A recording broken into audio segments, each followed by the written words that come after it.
आज पहला दिन है अंजलि के मकसद का और उसी को अंजाम देने के लिए वो रत्नागिरी के लिए निकल गई है। रत्नागिरी की सीमा पर निखिल उसका इंतजार कर रहा है, पर 3 घंटे से अंजलि का कुछ पता नहीं। वह अभी तक रत्नागिरी नहीं पहुंची है। निखिल ने कई बार उसका फोन ट्राई किया पर वो स्विच ऑफ आ रहा था। थक हार के निखिल पास में एक रिसोर्ट ढूंढने का सोचता है और अंजलि की मिसिंग रिपोर्ट लिखवाने का फैसला करता है। एक आदमी से वो आसपास के लॉन्च का पता पूछता है। भैया, आसपास यहाँ कोई लॉन्च है क्या? लॉन्च? वो क्या होता? Sorry, my bad. अरे क्या बोल रहे हो भाई? अब मेरा मतलब है यहाँ एक दिन रुकने के लिए कोई जगह मिल सकती है? अच्छा तो ऐसा बोलो ना। पता नहीं क्या बकर बकर कर रहे थे। यहां से सीधा जाओ, फिर दाएं मुड़ जाना। Thank you. निखिल उस आदमी के बताए होटल में चला जाता है और अपने नाम से रूम बुक कर लेता है कि तभी उसे एक फोन आता है।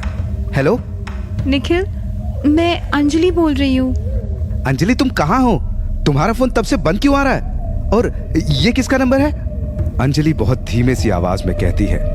निखिल, मैं बहुत बड़ी प्रॉब्लम में फंस गई हूँ। अच्छा, तुम कहाँ हो? मुझे एसएमएस करो, मैं तुम्हें लेने आता हूँ। निखिल अंजलि के बताए हुए रास्ते पर चला जाता है और उसे अंजलि रत्नागिरी के सीमा के दूसरी तरफ खड़ी हुई दिखाई देती है। Anjali, this is really irresponsible of you. मैं कब से तुम्हारा वेट कर रहा हूँ। एक तो वैसे भी मुझे तुम्हारी ये पास्ट लाइफ वाले कॉन्सेप्ट पे यकीन नहीं है, फिर भी आया हूँ। और एक तुम हो कि 3 घंटे से गायब हो। निखिल, तुम ये मानो या नहीं, मेरा कुछ कनेक्शन है इस गांव से, और तुम्हें नहीं चलना है तो अभी दिल्ली वापस जा सकते हो। Okay, I am sorry. अब बताओ कहाँ फंस गई थी? जिस ट्रेन से मैं यहाँ आ रही थी वो कैंसिल हो गई। एक कैब करवाई, वो आधे रास्ते में पंचर हो गई, और लास्ट में एक ऑटो वाले को रत्नागिरी बोला तो वो पता नहीं कौन से गांव में ले आया। बड़ी मुश्किल से यहाँ तक पहुँची हूँ। फोन कर देती। मैं घर से पूरा फोन चार्ज करके निकली थी। जैसे ही यहाँ पहुंची फोन डेड हो गया। दैट्स स्ट्रेंज यार। चलो अब चलते हैं। रिसोर्ट ये बॉर्डर क्रॉस करके ही है। निखिल रत्नागिरी के बॉर्डर को क्रॉस करके अंदर आ जाता है, पर अंजलि नहीं आ पाती। वो जैसे ही अपने पैर अंदर रखने की कोशिश करती है, उसे एक धक्का सा लगता है और वो गिर जाती है। अंजलि बहुत कोशिश करती है पर आगे बढ़ने के लिए पैर नहीं उठा पाती। तभी बॉर्डर के दूसरी तरफ एक 50-60 साल की औरत, जिसका चेहरा पूरी तरह से ढका हुआ है, अपना हाथ अंजलि की ओर बढ़ाती है और अंजलि उसका हाथ पकड़ के आसानी से अंदर आ जाती है। थैंक यू सो मच माँ जी। पता नहीं खुद से अंदर क्यों नहीं आ पा रही हूँ मैं। बहुत जल्द पता चल जाएगा। अंजलि उस औरत की बात समझ नहीं पाई। माँ जी, आप यहीं की रहने वाली लगती हैं। ये एड्रेस बता सकती हैं? उसी वक्त निखिल पीछे मुड़ता है और देखता है अंजलि अभी भी वहीं खड़ी है। वो उसे बुलाता है। डूड, क्यों रुकी हो? चलो। आ रही हूँ, बस एक बार इनसे एड्रेस पूछ लूं। किससे? अरे इनसे। अंजलि उस औरत की तरफ इशारा करती है। निखिल कुछ समझ नहीं पाता। किससे? मुझे कोई दिख नहीं रहा है। पूरी सड़क तो खाली है अंजलि।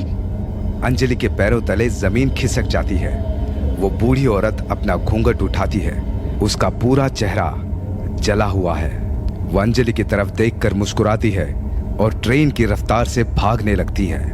अंजलि जोरों से निखिल की तरफ भागती है और उसके गले लग जाती है। निखिल, वो औरत। अंजलि, मैं हूं, डरो मत। अंजलि, ये सब ठीक नहीं लग रहा है मुझे। तुम जाओ वापस, मैं देव को लेके आऊंगा। नहीं, मैं देव को लिए बिना नहीं जाऊंगी। ये सब चीजें, ट्रेन, ऑटो, मेरा फोन और अब ये बॉर्डर ना पार कर पाना, ये सब इशारा है कि कोई है जो नहीं चाहता मैं यहाँ आऊँ। मुझे 18 दिनों में मेरे प्यार को वापस लाना है और इस शहर की सच्चाई भी जाननी है। ओके, मैं तुम्हारे साथ हूँ। बस हमें संभल के सब कुछ करना होगा। Come on, let's do it. Ratnagiri के महल में मंदाकिनी, वृंदा और बाबा हर रोज तांत्रिक विद्या की मदद से देव को पूरी तरह से देवराज बनाने की कोशिश कर रहे हैं। पर अचानक से बाबा मंत्र पढ़ते पढ़ते रुक जाते हैं। काल मुक्ति कर, काल मुक्ति कर, काल मुक्ति कर, काल मुक्त। ये सुन वृंदा पूछती है, क्या हुआ, आप रुक क्यों गए? कोई आया है, बाधा डालने के लिए कोई आया है। कौन? पता नहीं, पर इस बार वो बहुत ताकतवर है। कोई बहुत शक्तिशाली इंसान है उसके साथ। मैं देख लूंगी, आप चिंता मत करो। नहीं, तू कुछ नहीं कर पाएगी। तुझे वो एक चुटकी में खत्म कर देगी। मूर्ख है तू, तंत्र विद्या की ताकत नहीं जानती तू। ये बात मंदाकिनी को पसंद नहीं आती है और वो कमरे से गायब हो जाती है। महल के दूसरे कमरे में देव नींद से अभी उठता है। उसको कुछ ठीक महसूस नहीं हो रहा था। एक महल का नौकर उसके पास आकर कहता है, देव बाबा, आप उठ गए? आपका नाम क्या है चाचा? मैं किशन। कोई बात नहीं, आप कल ही तो आए हैं, धीरे धीरे याद हो जाएगा।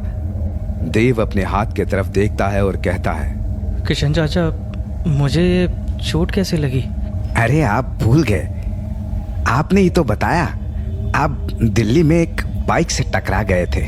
हाँ शायद, सिर बहुत दर्द कर रहा है। मैं दवाई ले आता हूँ। किशन चाचा, यहाँ महल में कोई और भी रहता है क्या? कोई 50-55 साल का बाबा और 2 औरत? नहीं तो, यहाँ सिर्फ आप और महल के नौकर चाकर। चिंता मत कीजिए, धीरे धीरे यहाँ का रहन सहन अपना लेंगे आप। ये कहकर किशन वहां से चला जाता है और देव दोबारा सो जाता है।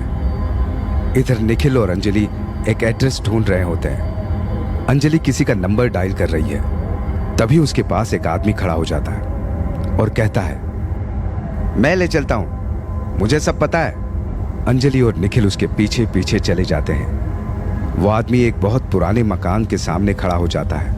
उस मकान में बहुत अंधेरा होता है और आसपास कोई और घर नहीं होता है। अंजलि अपने बैग से एक तस्वीर निकालती है। वो वही मकान है जो वो ढूंढ रही थी। आपको अब इस मकान के अंदर अकेले जाना होगा। सुनिए, आपको तो हमने बताया नहीं, फिर आपको कैसे पता चला कि हमें यहीं आना था? आप हमें नहीं जानती, पर हम आपको जानते हैं। अंजलि कुछ बोल पाती उससे पहले ही वो आदमी वहां से निकल जाता है।